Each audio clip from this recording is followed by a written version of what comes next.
session, l'art de créer des liens. Alors, créer du lien, des liens. So we need to create links today. There's a burning news today, and in this round table, we want to see how art can create links.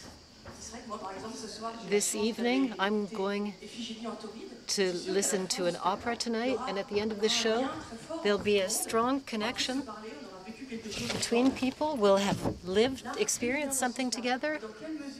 So to what extent can the opera participate in soothing the political situation in France? Sans doute pas. So it's really these questions that we'll be addressing, how to create connections, links, and we're lucky to have different representatives of the world of art to talk about this with us.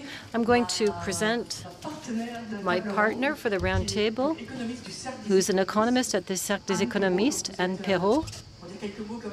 A few words about your specialties. You're a specialist in industrial economy and the politics of competition, and today an expert on art. Beside me, I'll introduce the panelists, and then Anne will have a few minutes to launch the round table, and we'll have a discussion, and then we'll take some questions from the room.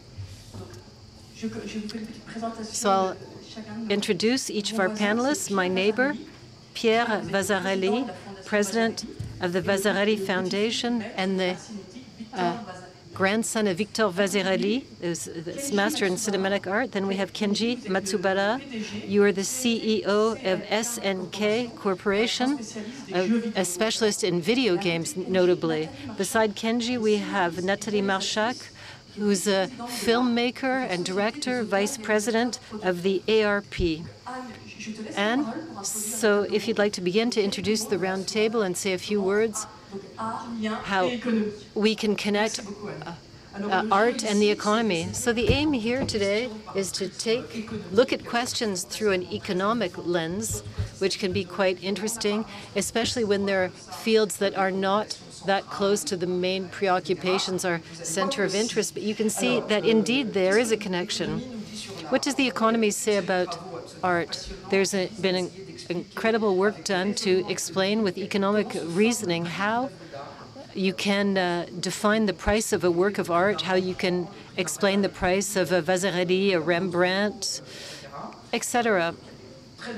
So there have been lots of work done on these questions, and moreover, there are fields of art, the cinema, for example, which is not just an art, but also an industry, as Malraux said, and where we have questions of industrial organization in the sector that are... So what's specific to art that the baguette does not have? Art is always more or less in a category that we call the public goods. If you define them rigorously, these are goods that are characterized by the fact that when you consume one unit of this public good, you're not preventing your neighbor from eating the same or using the same unit. If you're looking at a painting, it doesn't wear out the possible consumption of looking at the painting or of listening to an orchestra. So this is an important notion in economics. It justifies that public authority can intervene to correct the defects in the market that are not working well when the markets are not private goods markets. We can also look at art that connects, art like education and culture in a general way, foster the elaboration of common culture, a common reference between people who participate in collective living, and the public power authority has something to say about the fact that art can participate in our freedom of expression. In terms of freedom of expression, we see in totalitarian regions, the first attacks on freedom go through autodafé or censure or the expressions such as degenerate art like the Nazis used. So art is a focal point where the freedom of expression can be reduced by totalitarian regimes. So art is a political topic and an economic topic. Though it's an economic topic, even in countries that don't have a Ministry of Culture, we're used to having a Ministry of Culture that's powerful and very visible, that acts. There are some countries where they don't have a Ministry of Culture, but nevertheless, there are measures in favor of art. If you look at the US, they don't have a Ministry of Culture, but they have a lot of fiscal policies that encourage donations, which is a way of sacrificing public, with letting the private sector finance certain arts and cultural programs that they're going to develop, rather than counting on public funds to do this. This is a way of investing into art by dedicating resources to art. There are thousands of ways of devoting resources to art. One way that bothers us all are the ronds-points, the traffic circles where you can get art and it's financed by the public authorities. You can see sculptures and other forms of art on these roundabouts. But there are serious historians who talk about the monument to our fallen soldiers that are quite similar. The projects to bring to the center of the village works of art that will be financed by our public funds and will serve as a rallying point for the population. There's been a lot of historical work that shows that the monuments to fallen soldiers were things that brought people together and created cooperation between individuals after the war. Today, clearly, thankfully, we no longer need to build monuments to fallen soldiers in France. But we're dealing with certain fractures that mean that the arts require the public authorities in order to create this link or connection. What's significant in this field is the culture pass. It's a measure that was set up in 2019 that gives each young person between 15 and 18 a certain budget that varies over time. It's gone down a bit, but the aim was to generalize this policy to the greatest number, and it allows young people to select cultural consumption. The state does give recommendations because not everything is possible with this pass. They can buy books, go to the movies, go to the museums, things like that. So what conclusions can we draw from this culture pass? It's quite favorable. 3 million young people have this pass and they use it extensively. To do what? That was really the concern. When it started, we realized that people were in consumption tunnels that were their own, and they would say, I'm going to buy mangas with the culture pass.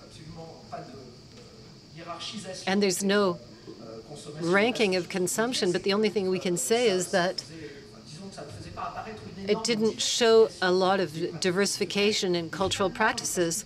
But in the end, the cultural pass used social media codes to propose what's like a playlist on the Culture Pass site to say, did you think about going to see this movie, going to buy this book, going to visit a museum? And this policy was very effective to diversify the Culture Pass. So the results are positive, even though there are divides. We can talk about them. A territorial divide, when people don't have easy access to a museum, it's not easy to go. Also divides in terms of degrees. The more degrees, the higher the education you have, the more they will use the Culture Pass in a diversified and rich way. But despite this, it's still a good tool to try to spread culture in areas that are not spontaneously attracted by culture. A last word, we often think about new technologies, that they we're going to kill culture as we knew it. It's not true for classical music. I looked at this more precisely. It's actually the opposite. The streaming offers where people get playlists where you're not focused on a type of music, but rather an atmosphere, an ambiance, so a romantic one, and they slide in classical pieces, and this has brought a new public to classical music. So I think we still can remain hopeful. Thank you, Anne. I'm going to ask Nathalie to talk about an art that we all like, the cinema. This is your professional field. You know this field very well. So in your practice, in your profession, how do you see the cinema? How can it create links today? When we talk about connections or links, I would talk about magic. My profession is magic because I have stories in my head and I write them. And then thanks to a team of people, I don't work on this alone, but I bring it to the screen and share it with spectators. Cinema, television also. And this is already magical. You create a connection immediately because you're inviting people into your imagination.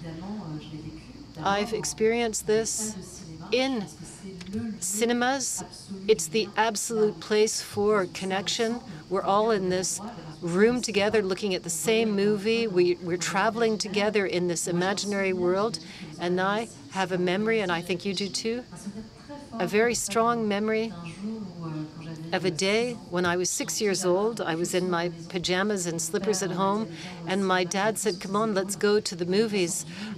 He took me, and we went to see Brazil, Terry Gilliam. And I'll never forget, I don't know if you've seen this movie. If you haven't seen it, when the Harry Tuttle, played by Robert De Niro, is swallowed by administrative paperwork, that really struck me. And I remembered my mother, who never cries in real life, and I saw her cry at Sophie's Choice. So beyond the link that I can create with the imagination of the filmmaker, it also created a link with my parents. Maybe you had your first kiss in the movie theater. Maybe you laughed with other people. I don't know if you've seen this very successful movie, Un Petit Truc en Plus, a little something in addition. Almost 10 million entries now. I'm going to talk about how we make films and the link it has with the economy. It's important. It's really at the connection between art and industry. Nobody wanted to make this film. Nobody believed in it, but today it's bringing so many people in to the theaters. It has a new way of looking at disabilities and the way disabilities are dealt with in our society. So you have to leave some freedom to the creators to try to make mistakes. It's a real prototype industry, but when you succeed, it has the ability to really transform society. And today, particularly with this context that we're living through right now with these elections, I think it's more and more important to continue to protect and create this link with our imagination. I agree with what you said, Anne. One of the first elections of the far right was to say we're going to get rid of the public audiovisual industry. And some people say there are lots of offers today. There are so many at all levels on the platforms, etc. There's this overabundance. What would it matter? But it will change a lot of things because a creator, in order to be able to create freely, can't deal with just one single contact who tells them what they have to do. They will no longer be free. And public audiovisual department is very important for financing of independent films, and it doesn't look for immediate financial profitability. You talk about economics, of course. Cinema is an industry and it's an economy, and we all hope that when we make a movie that it will make a lot of money. But what's important to understand also is that the profitability of a film, of all cultural goods, is not the same as any other product. It's what we call the cultural exception, and I'm the vice president of the ARP, of the authors, directors, and producers where created this concept of cultural exception. Art and the cinema are not like a baguette of bread, as you said. So in order to create freely, when we make a movie, I don't know how, if you understand, when you write a screenplay, you look for a producer, and then you look for partners to finance. A film is expensive to make, several million euros. So we look for financiers, TV channels, distributors. Several partners will work with the regions, will work with the CNC. We have a very strong cinema in France, and it has a real impact on how people view France through the cinema that we have. We're the first in festivals around the world. We're the third most important in terms of financial clout after the US and China. We have the biggest population of people that go to see movies, and you must keep that in mind. We must defend our cinema, and for this we have to continue to be free. We attract a lot of movie makers from across the world because we offer our creators freedom. We're at a time where we must be worried about monopolies that could be created, that are being created amongst the big structures in cinema. There are conglomerates of producers that are being created and that are sometimes a problem. We're looking at the financing from a capitalistic point of view has mostly foreign shareholders. So there are lots of producers at Chimera, I think she's saying. I had a film produced by MATSUBARA, but when a company is capitalized mostly by foreign funds, can the shareholders not have a very strong influence on what's being produced and have an impact on our vision and on what we're seeing in France and in Europe? I think these are questions we have to ask. Protecting our creation means acting on an economic level to protect who owns the companies that are financing our works, and we need to make sure that we still have the public audiovisual department that isn't necessarily looking for short-term profitability.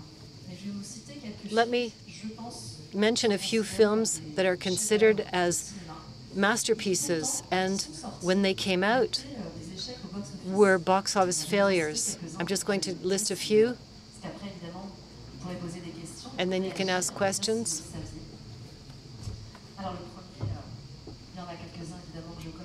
There are a few. Citizen Kane, Orson Welles.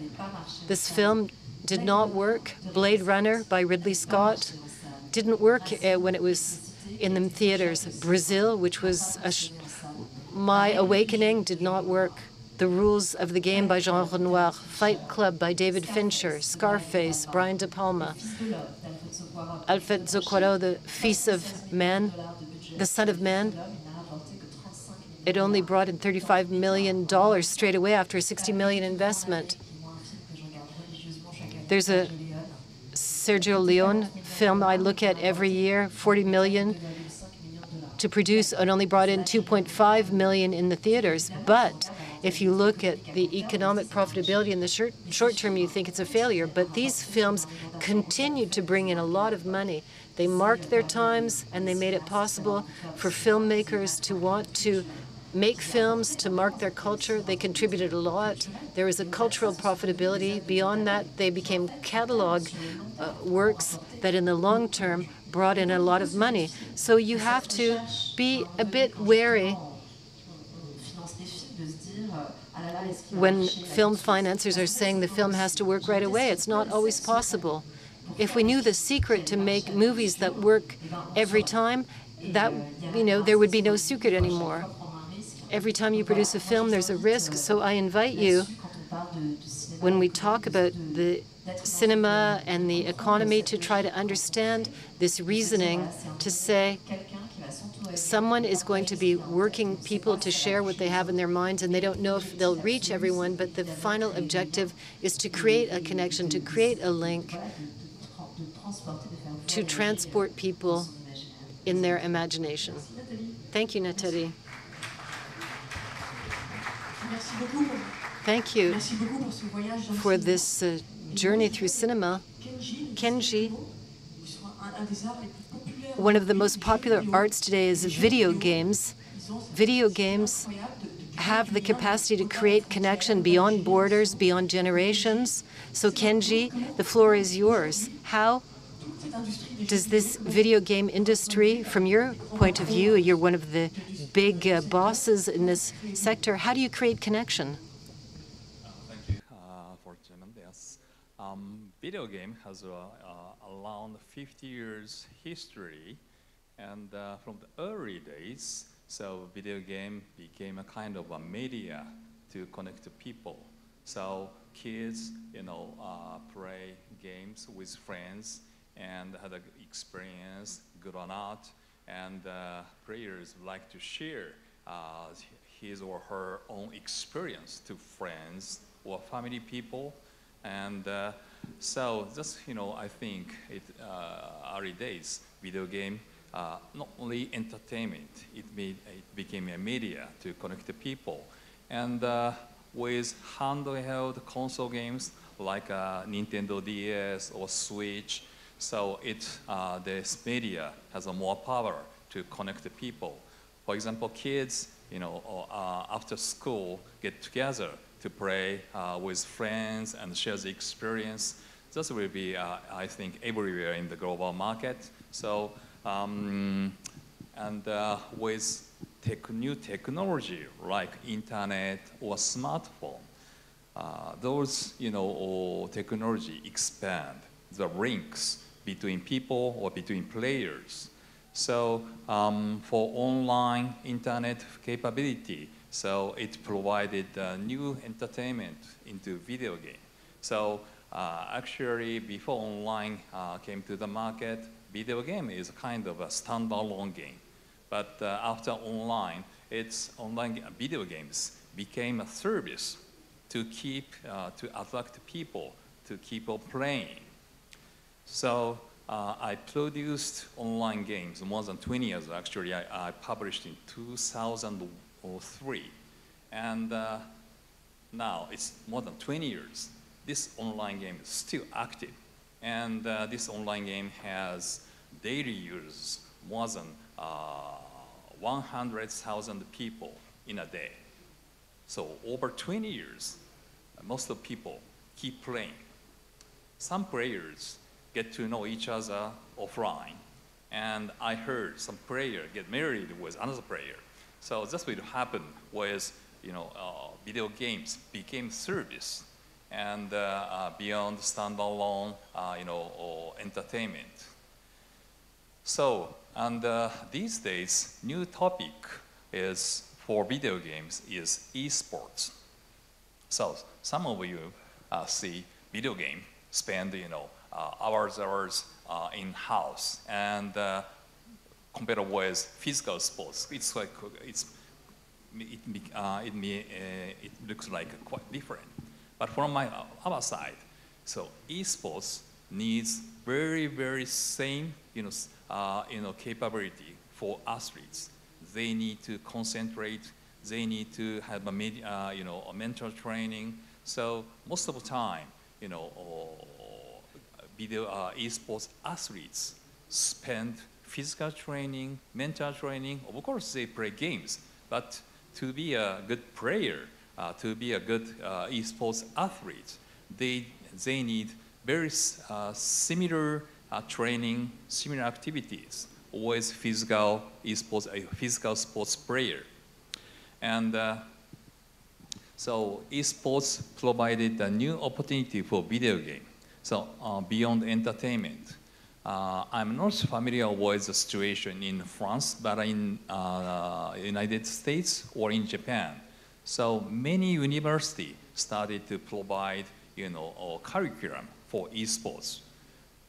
It's to how to improve your skill, how to analyze game data, or how to organize esports event, or how to support, community to, or to work with, esports area. So that's, it's very interesting to see. So before esports, video game is kind of just for players. But now esports, so athletes, of course athletes play esports, but beyond that, so many people do not play actually, but to see, esports players will fight against each other. So esports game genre is very diversified. Fighting game like a boxing or karate, it's a very popular for esports, but not only that. So, car racing, puzzle, or shooting. So those are very diversified game can be esports. And so many, outside, people will join esports area these days. And I think many esports events are held in France and in Europe in global market. My company, SNK, support esports activities using SNK titles. One of our famous game is King of Fighters. It's a fighting action game. And the esports event using this King of Fighters held in everywhere in the global market. And the SNK supports provide goods, provide awards, and in many ways. And SNK will host its own esports tournament. And final tournament was held in Hollywood, Los Angeles this year. So many publishers like SNK will host its esports event. And not only game publishers, other organizers now join in esports area to provide esports event. So now esports is a new genre for video game and expand audience, not only players, or invite audience or organizers or influencers or media people. So I think this activity will keep on keep growing. Hopefully we can have a more bigger event with esports. Now next with starting this month we have an Olympic here, but for video game industries, we'd like to have esports Olympics in near future. So I think with these activities, video games can be a great media to link the people in the global area. Merci beaucoup, Kenji. Thank you very much. So let's make a date for the Olympic Games of esports. So let's get back to a more local dimension with you, Pierre. I'd like to ask you, as you are responsible for a cultural foundation in Aix-en-Provence, how can a foundation like the VASARELY Foundation create local links? Obviously, you've got tourists coming to see you, but how locally are you a way to create links? Well, yes, maybe let's get back to the legal status of the foundation. It's something quite exceptional. Going to the links of my grandparents, it was considered to be a public utility with restoring and also in working in the Gordes. And 6 years later, there was the VASARELY building made in Aix-en-Provence. So, but originally it was 60 kilometers apart. In the status of the foundation, dating back 1971, all of you have the political will, the social wishes of Victor Vasarely at the time, who wanted to bring art down into the streets and make it accessible to everyone. Everything that we talk about today in a quite common way. But at the time, this was really sort of preaching in the desert by this couple of my grandparents, both dreamers and visionary. And the action that we have been having since 2009, in point of fact, the foundation in Aix, is aiming to try and democratize art. And like the original founders wanted, to democratize art so that everyone, each and everyone, all the young people from the suburbs or cities can come and discover not only the work of Victor Vasarely, but also contemporary creation. It is not a museum. At lunchtime, I had lunch with someone who said, I must come and see, is it your museum? Well, no, we're not a museum, we are a foundation. It's a specific program. So we can do whatever we like in terms of program. We can interact, we can react, we can discover new talents and expose them without having any programming to set up over a 3 or 4 year period. This is a possibility that we have, and this means that we can offer things which are perfectly original and different. We can also come into colleges, to high schools, primary schools. 10,000 children come every year with a guided tour. It will last 40 minutes, and then the children can discover everything into Vasarely, art, architecture, contemporary music. This is something which is a very interesting program and doesn't often exist in national education. I'd also like to insist on the fact that we work alongside the School of Second Chance in Marseille with young adults, 18 to 25 years old, who are school dropouts, and all of them, well, none of them have ever been to a museum or a gallery at any time, considering that art is not for them. It's for the white, privileged French people. And we have seen over 15 years since we've been doing this, we are trying to change things with this collaboration by getting these young people to come to the foundation, offering them creation units. They can also come free of charge to the foundation. We talked about creating links. The links are part of the bylaws of the foundation to follow in the steps of the artist. It is not something that we created, but it's something we are trying to develop as much as possible. We really have a mission to open up as much as possible to the outer world, to associations working in their own corner with more or less support, and financial support in particular. But I was talking about this association, the School of the Second Chance. We're also talking about hospitals of Aix-en-Provence for sick children.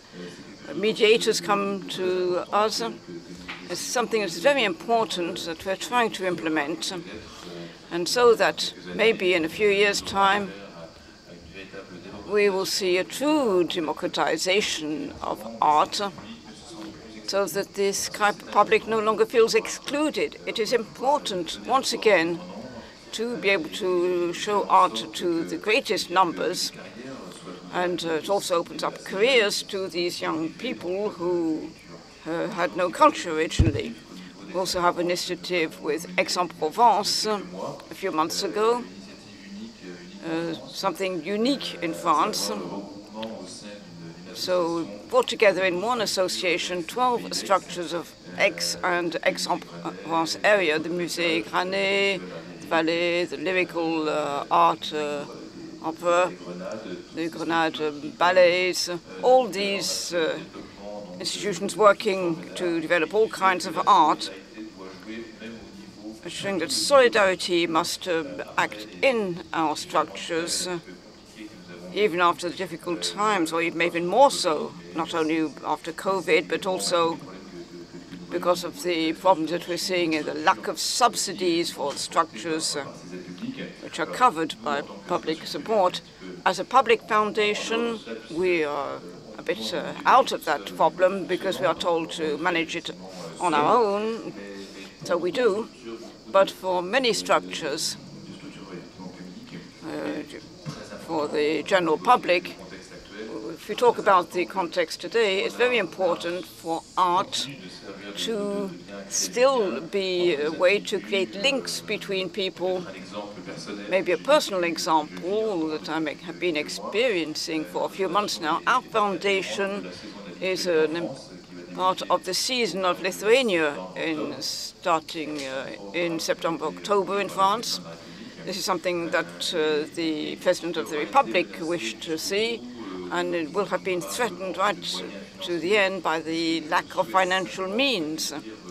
What I wanted to say today is that we cannot imagine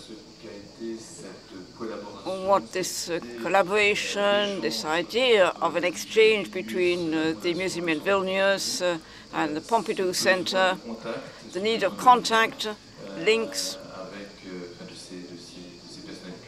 with its artists and cultural actors come to France, to Aix-en-Provence in particular, to talk about their work. And only art, in this case, makes such beauty and collaboration possible. Art brings us together, and it also shows up our political values. So for France, I hope we'll be able to continue in the coming weeks to be able to showcase this in Europe and abroad. So the subject of creating links is, for me, is something obvious, and it needs to continue. And we must really try our best to bring all of the public in the best possible conditions. Thank you very much, Pierre.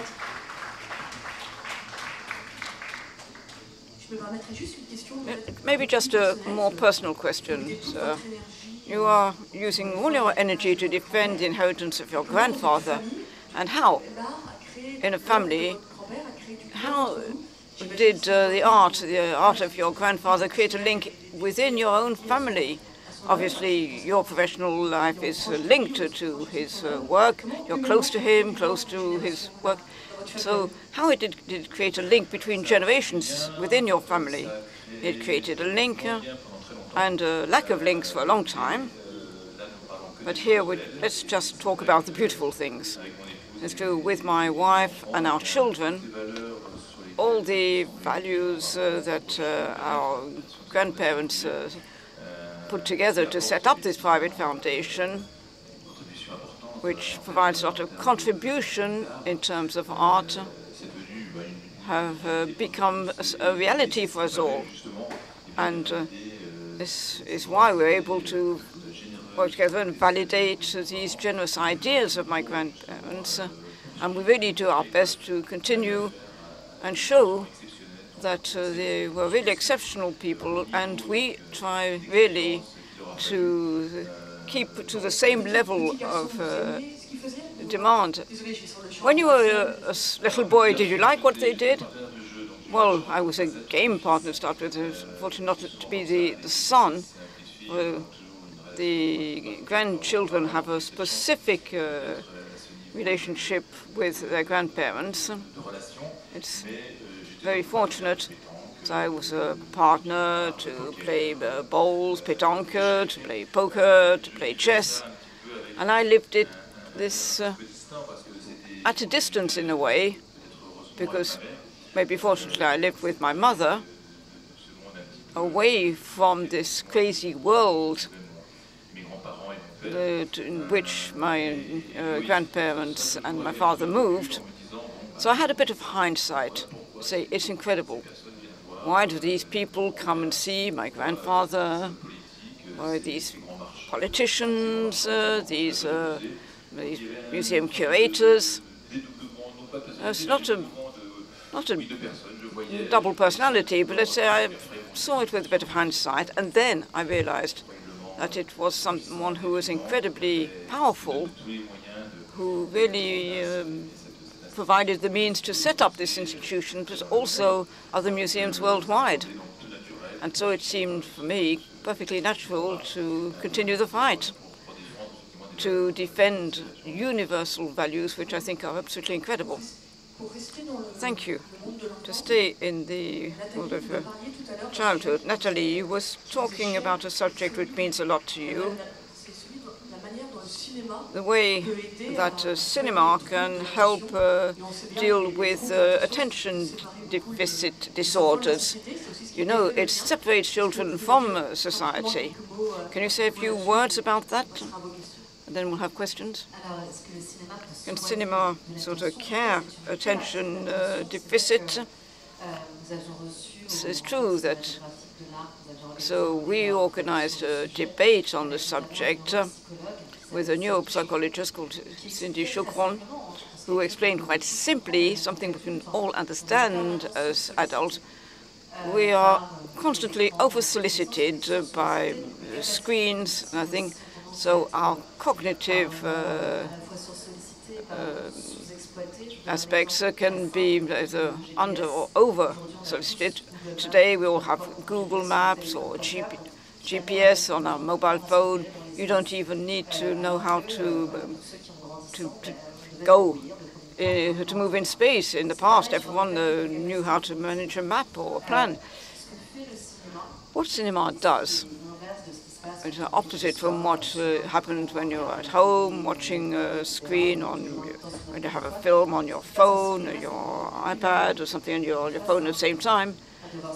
In the cinema, you are concentrating on only one thing on a screen with only one source of sound. It's been shown it's a kind of therapy for attention, so it's very virtuous, particularly for younger people who, in this over-solicited world, practically since they were born, all of a sudden, if you encourage them to go to cinema, where they have to concentrate on what's just one thing, it's really good for them. And then, as I said earlier, it's very subjective. I say, if I look at my children and look towards a work of art, a film, or a museum, you can like it or not like it. You have a right to something to really touch you or not. But it's a very virtuous way of doing things. But before coming here, so to art or creating links, I always wonder, what is art? Why do some people have a privilege to being part of an imaginary world? So art or an artist, I think that what they are trying to do is to show what others don't see, what is invisible. When you've got pictures in your mind, when you're creating films, what you make, when you're sculpting or painting, all of a sudden we are going to provide a vision which is not the same as everyone else's. So that's why I think cinema generally is not in the logic of demand, because people cannot ask for what they cannot imagine. They can't ask for what they cannot imagine. So this is why it has to be an offer. You have to allow creators and artists to imagine something and then share it. Sometimes it will reach you, sometimes it won't. But maybe then you can take the risk, pick up the challenge to create works of art which are unique and will create surprise. I have mentioned a few films, some with large French successes last year. The Anatomy of a Fall. I don't know if you saw it. Justine Trier, when she talks about it, says it's a film that she wrote during lockdown with her husband. She said, when we started writing the film, we say, this is not going to be of interest to anyone. And it actually got a great success. It went worldwide, it got an Oscar. That is what's extraordinary. And once again, to come back to this attention therapy, my 14-year-old child, my son, wasn't really interested in coming to see the film. He wanted to watch series at home, or he wanted to put on his film. But I took him to see this film, and he was really fascinated by it. And I felt it really reached out to him. And this is what makes me want to go on doing my job. Say, if in the cinema, you've given you, it's a bit, I've given you figures, it's in danger a bit because we have less and less time. We spend our time, we all spend a lot of time on our phones. So it's important to go to the cinema, to the film, to go collectively, to go. It's important to take our children with the culture pass which exists, and I really encourage you to go on giving life to our cinema. Kenji, Nathalie's son, decided he wouldn't play a video game to have time to go to cinema, so that's just a joke. Do you want to react to this question of attention and video games?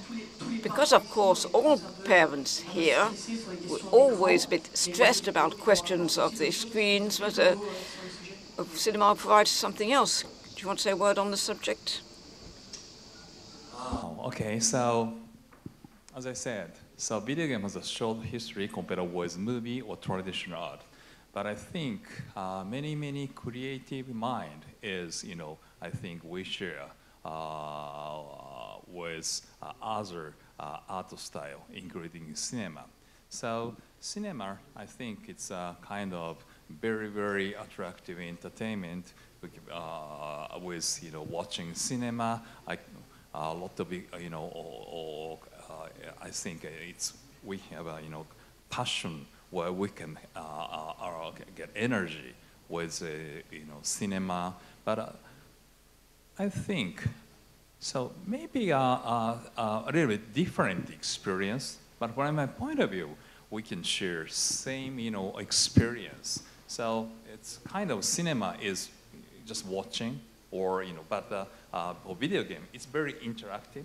So it's easy to be addicted compared with cinema.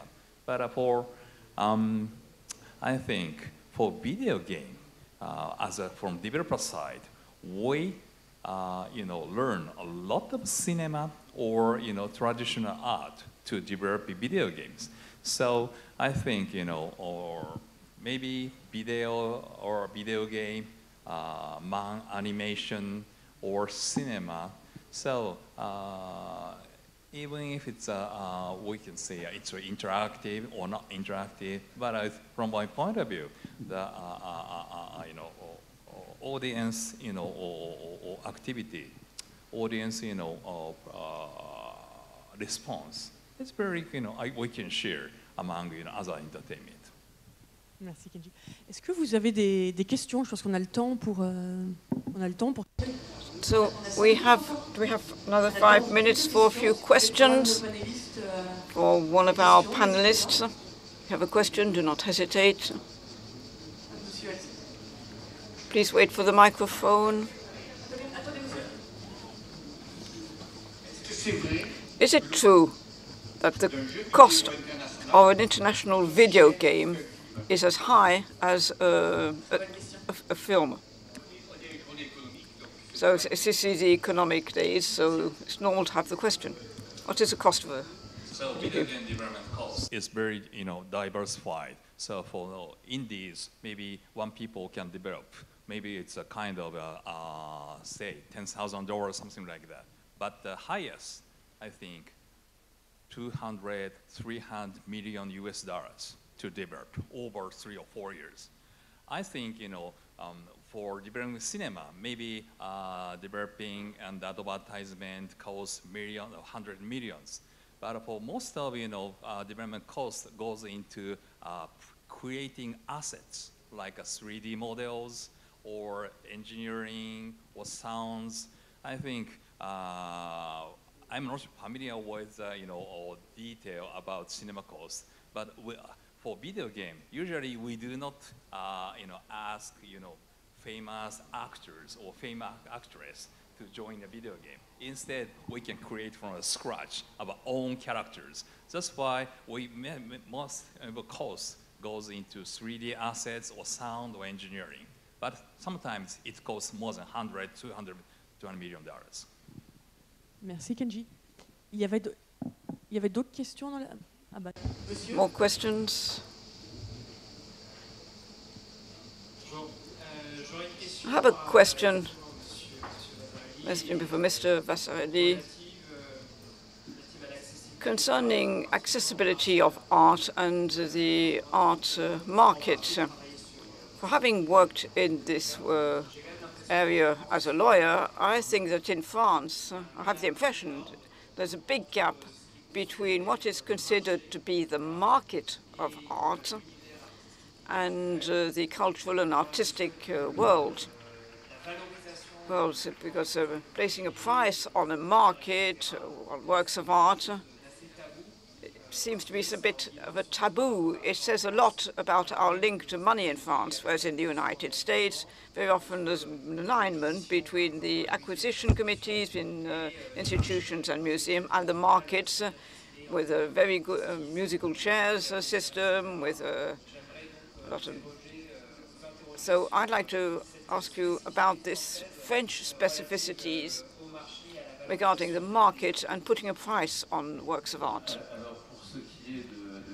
Well, to talk about Victor Vasarely's work, this is a wrong thing, because the artist, the plastician, first of all, of course, made the most of the market with a gallerist who really defended him, Denise, between up to 1968, and when he started wanting to create a foundation by restoring the chateau in Gordes and then building the building in Aix, he wanted to step back from the market and saying, now, I am facing my collectors, my public, and let the market go to hell.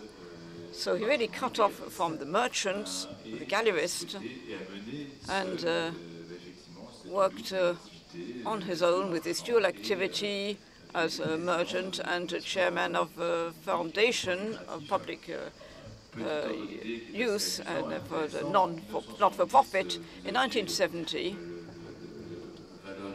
you had value of a point for Picasso was here, and Vasarely was just behind. And that is when he decides that he would rather have a poster, a reproduction of his work at home, rather than an original. Saying what is important is to make it known, to disseminate, let the work travel and be seen by the greatest numbers, which is called for copies and all this research for media, so something that could be offered to every category worldwide.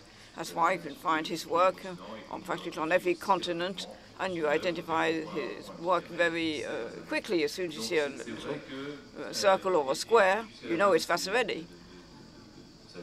And up to the end of his life as a creator, he constantly defended the idea of having a social art for everyone. And it's true that doing without the market and the relay of the gallery owners and the merchants, banks, insurance companies, because all this is very mingled, it's you're defending a financial product rather than a work of art. So once again, if I get back to his project for the foundation, his idea was to get back to these generous ideas defended in the Bauhaus in Germany, where you really needed to democratize art, make it available to everyone and not only to an elite. This was his discourse, to produce his work in public domain, so that his work was seen in, as a whole. He was the first to denounce the grey cities in 1965. He wanted to build quickly, badly, and ugly. And he wanted the populations who were underprivileged and who would be living in these large sets of buildings have access to art. So contrary to what was said at some point, VASARELY was in aesthetics. No, he was there to make art democratic, make social art something which allowed the greatest number to have access to it. So that's it. I hope I have answered. Thank you, Pierre. Anne, 15 seconds, would you like to conclude? 15 seconds, well, I think that these debates show that art is really at the crossroads to the economic and passion areas, and of something very fascinating. Art has really something to do with all of this. The sculptor said contemporary art is a financial product, and art is also a cultural area. It helps share. We talked about it for cinemas, but also video games, and for museums. It is a challenge for large public policies. It's the idea of having common culture, and I think this has been a very enlightening debate.